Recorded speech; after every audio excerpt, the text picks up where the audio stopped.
Welcome to the Unlist. This is part one of a two-parter about the house of Yves and Laurent. I realized after many takes of doing this video across several days, trying to make it into one video, that I just can't. It has to be done in two. And the reason for that is because there's just too much to discuss. This house has had a very meteoric rise to like near the top in terms of designer fragrances through the 60s, 70s, and part of the 80s. This brand was basically like lightning in a bottle, okay? It had some of the most futuristic, cutting-edge, statement-making, challenging fragrances we have ever seen in the designer space. But then, just as you might imagine, the higher heights you reach, the further you have to fall. And this house, somewhere in the late 80s, began its long, slow, very painful to watch decline.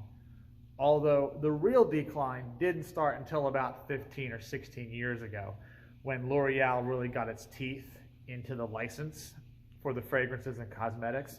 That's when this house basically went on hospice care, right? It had been a long, slow decline since the late 80s in terms of the fashion house itself, which is why Gucci Group ended up buying it in the late 90s, and Tom Ford was given the reins to try and steer the ship around. Whether or not he did is not really my place to say. I'm not a big fashion person. I don't follow that stuff so closely. I'm mostly fragrances.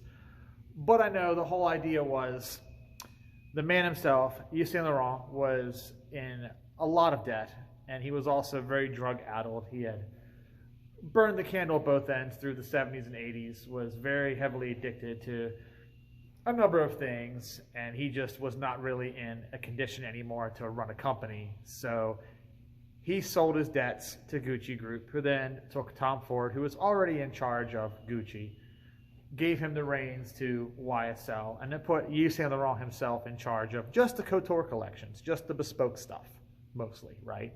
All the made-to-wear stuff was done by Tom Ford, and likewise the fragrances were also, at that point, directed by Tom Ford and not Yves Saint Laurent. And then things were okay for a little while. Most of the fragrances that YSL made in the early 2000s, I think the general consensus is they were good. Maybe they weren't top sellers. Okay, they were sometimes market disasters in the case of M7, but critically speaking, they were loved, if maybe not commercially. Then Tom Ford left, formed his own house in 2005. Gucci Group reorganized as Gucci PPR, and then later reorganized again as Kering. And then as Kering, they didn't have a cosmetics or perfume division. They didn't have infrastructure to really do that. So they took a lot of their fragrance licenses and they sold them off. Meaning that eventually we got, Coty got a hold of Gucci, L'Oreal got a hold of YSL, and the rest is history. That's when the real decline began. However, I won't really talk about that until part two of this video. Part one, we are going to focus on the rise. All of the good stuff the house managed to do from the 60s until about the mid-80s, right? Then the plateau, and then the decline. So let's get started. Well, as you know, Yves Saint Laurent himself was kind of an enfant terrible, as they say in the fashion industry. He was very young and making a lot of waves, getting a lot of attention, and a lot of the old hats didn't like that. Although Christian Dior saw fit to put him in charge of his house, made him creative director, which also ruffled feathers because he was very young at that time. And he did a good job, you know. He did such a good job that, you know, he eventually went and formed his own house. You know, of course, there's actually a little more to it than that. He was kind of fired again after a couple of years. But, you know, his name was already in lights, so it wasn't very long before he found funding to start his own brand. And then likewise, he launched his own fragrances. He hooked up with Charles of the Ritz, who at that time, Charles of the Ritz was a very prominent cosmetics distributor. Charles of the Ritz created stuff like Jean Naté, they created stuff later on like Angeli, okay, and then their own Charles of the Ritz brand fragrances. They were kind of like a Revlon in terms of the size of the company. So Charles of the Ritz had the license to create perfume and makeup for Yves Saint Laurent.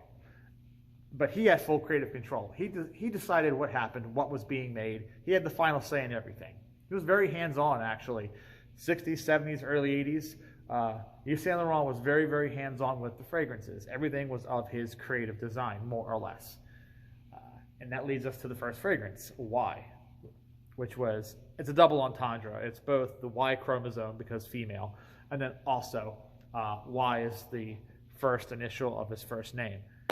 And Y was a very, very futuristic, very sheer, fruity floral fragrance, which back in 1964, that was like living in the year 3000. That was the Jetsons, okay?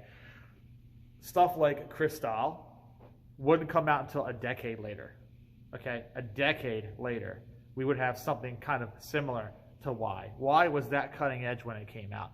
And of course, Y was copied a whole lot. We had Fiji, you know, we had a host of other things leading up to Cristal. And then that whole fruity floral thing took off into the 80s, and there were tons of them.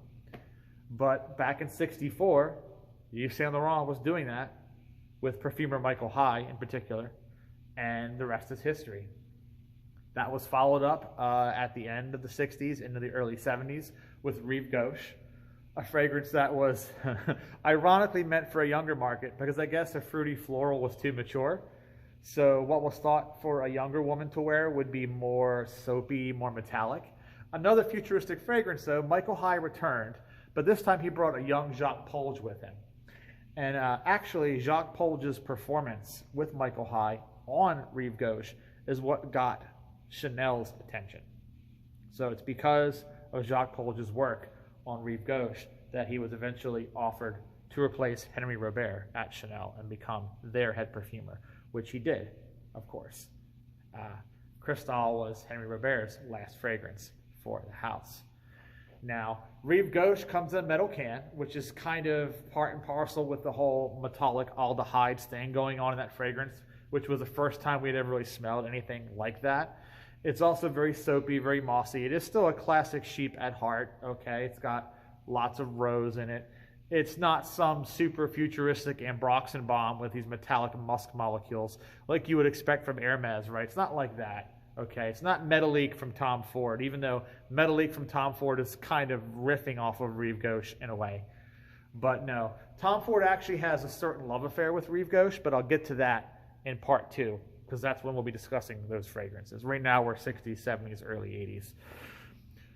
Rive Gauche was a big seller, and it was followed up with the public release of Yves Saint Laurent's private men's fragrance. He had a fragrance composed just for him to wear in the mid-60s, and eventually he saw fit to release it to the public by 1971. It was a fragrance composed by Raymond Chilon, and it just became known as Yves Saint Laurent Pour Homme, 1971. Original bottles had a red screw-off cap. Eventually it went to a sprayer, then an integrated sprayer, as some of you may know. And it has the famous interlocking YSL logo on the front. Later bottles just had script, though. In any case, this fragrance is a mashup of conservative and, I guess, liberal values, because on the conservative end, it's a very buttoned up, reserved, citrus, aromatic sheep with oak moss, with bergamot, all the usual players. But then on the liberal side of things, we have a heavy dose of rock rose, we have a heavy dose of creamy barbershop tones. Lavender and geranium, seemingly removed from a fougere, are grafted onto the sheep structure of Pour Homme. And then that labdanum rock rose kind of holds hands with a vanilla and civet profile. So on one hand, it smells very conservative, very office safe. But then once you apply some heat to it, once you put some sweat on it, it gets raunchy. So it can pull double duty. It can be both a work fragrance and a play fragrance. And that's probably the way it was meant to be, because I'm sure Yves Saint Laurent was a party animal. He spent a lot of time at Studio 54. He wanted a fragrance that he could wear into the studio, right? And then also just spray more on and then go to the disco and cut it up and maybe do some lines or whatever it was he was doing. That fragrance would be echoed a decade later with Kouros, which was another sort of clean, conservative, very rebellious, musky mashup. The difference is YSL Pour Homme, the two halves are closer together. It's not as extreme. Kouros, which was a decade later, at the beginning of the 80s, the clean notes are very clean, very soapy, like ivory soap, bar soap. The dirty notes, by contrast, are very dirty. Very much a honeyed, patchouli, civet, ambery, you know, sweaty jockstrap, gay bathhouse kind of vibe, grafted onto the clean Mugit tones, the aldehydes up top, the very sheer, soapy, lathery stuff. And they collide, you know, like Hatfields and McCoys, like when worlds collide. Spy versus spy, kaboom. That's Kouros in a nutshell. And I'm surprised that fragrance ever became as popular as it did because of how challenging it was. They threw a launch party for it. They had a statue made for it. It had a very strong Greek name that everyone had to copy. The success of Kouros is why we have stuff like Xerius, Sybaris, Futuros, all these really like Greek-sounding names because of Kouros. And likewise, the Kouros ads were very homoerotic too. Lots of ripped abs and pecs and sweaty guys and stuff. And phallic-looking bottles sticking up at an angle like this. Yeah, but as you might know, Yves Saint Laurent himself was very, very queer. He did not hide it. He was not in the closet. And he didn't care if it was a he or a she or whatever. If he could get in bed with it, he got in bed with it. He was an anything goes, equal opportunity destroyer. That was him. You know, and of course, like I said, he tripped the light fantastic, and that's one of the reasons why his business ran to the ground by the late 80s. He had his head basically in places other than the business. There are actually stories of him being so drunk and or high that when he was at his own runway shows, sitting in a chair watching the models walk up and down the runway, he would fall out of his chair because he was just too intoxicated. He couldn't even keep with it to attend his own shows. All right, that's how bad it was at one point. But his designs were very, very cutting edge, okay? He had a lot of androgynous stuff. He put women in tuxedos. This is why we still have fragrances today called tuxedo, like callbacks to his old-fashioned designs. He had smokers' jackets made up. He had a lot of very, just very, very strange, svelte-looking clothes from his peak era. You know, he wasn't big into big traditional dresses. He wasn't big into traditional sartorial wear for men. He liked bow ties, like Bill Nye the Science Guy. He was a strange one. Big, thick rimmed glasses, too. And he would not be afraid to pose completely nude for his fragrance ads. In fact, there are ads for Pour Homme from the early 70s where he's just sitting there, long flowing hair, completely buck naked, not a care in the world. And that's an ad that was put in like Time magazine, okay? Life and stuff like that had those ads. It's craziness, okay? He did not care. Now, the big woman's fragrance from this house is Opium, released several years earlier in 1977. Now, from a smell point of view, Opium is not super racy like Kouros is. Opium is, in fact, kind of on the conservative side, but it was what it did that was more important than the way it smelled. It brought the Oriental back from irrelevance. The Orientals were big in the 30s, the 40s. They kind of peaked in the early 50s. Youthu was kind of the biggest Oriental around for a long time. It was a heavier, muskier take on the earlier sheeps, like Sheep Dakota and stuff like that. After that, it was just kind of fruity florals, powdery stuff, you know, rose fragrances, the usual aldehyde things like Chanel No. 5. So here comes 1977, and we have a very spicy, very woody, very ambery, very thick, heavy, rich Oriental fragrance, you know, coming out. And, you know, that was just something that people weren't really expecting in 1977. And it was designed to have a certain reminiscence to the opium flower, which, you know, grows in China. Unfortunately, opium is also the source for most narcotics, right? So some people weren't too happy with that. They weren't happy that there was a fragrance that was named after the source for a lot of misery for a lot of people.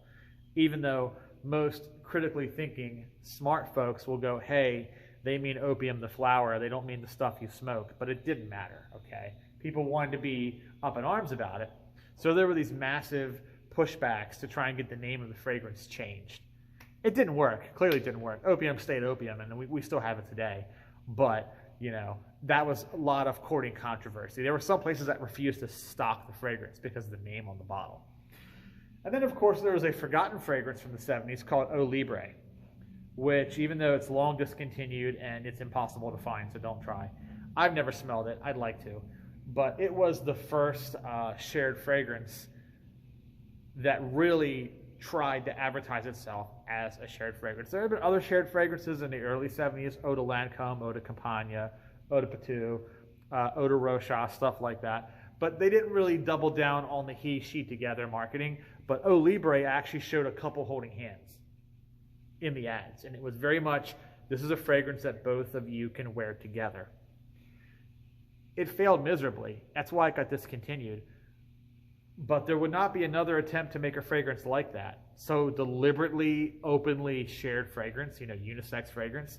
Nobody would try that again for 20 years. 20 years, okay? It wouldn't be until 1994, 20 years after Eau Libre, that Calvin Klein would roll out with CK1 and attempt it all over again. And that time it was successful. I'm wondering why YSL didn't bring back Eau Libre, considering that, CK1 was a success and then Paco came out and a handful of other ones. That would have been a golden opportunity to reintroduce Eau Libre, but they didn't do it. They just stayed, in the archives, I guess. But yeah, that was attempted in the 70s. Okay, that was a big deal. And that's it. The creative highs, Y, Rive Gauche, Pour Homme, Opium, Eau Libre, Koros, fantastic.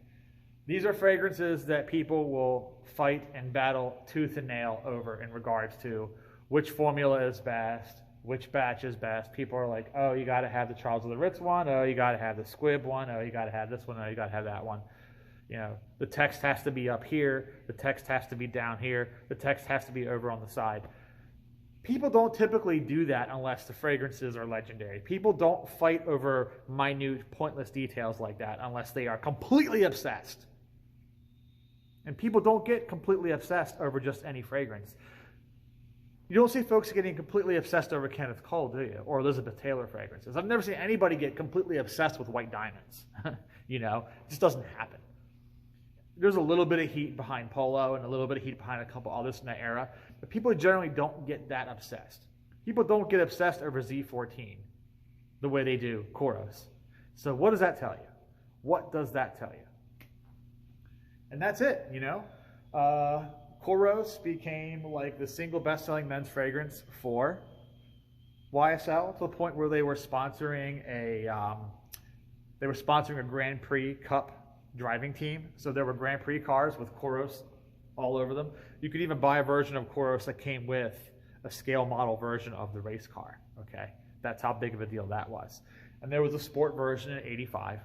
Also, Pour Homme got a upgrade, so to speak, in '83 because Koros was so racy and controversial that not everybody wanted to wear that. So the counter to that was, okay, well, we'll make a stronger version of the first fragrance, which really wasn't. It was a little bit different. It had more aromatics, more herbs. It was greener. Okay, it leaned a little more heavily on the aromatic side of the composition, less from the musk, more on the cheaper side, effectively. But that fragrance was called Pour Homme Haute Concentration. That came out in '83, and that was kind of like the upgrade for the more mature man who didn't want to wear the racy, shower sex scene Koros. He wasn't going to drape himself in that stuff. But the younger guys were going to do that. But the older guys wanted something that was comparable, but maybe a little more buttoned down. So they got Pour Homme Haute Concentration, which is a fantastic fragrance, but arguably a little bit forgettable because it's not as original or as unique or noteworthy as the original Pour Homme from '71. And that's where I'm going to leave off this video. We have reached a plateau. Things have leveled off. The highs can't get any higher. And then stay tuned for the next part where I talk about the long, slow, somewhat depressing decline. This has been The Unlist. See you soon.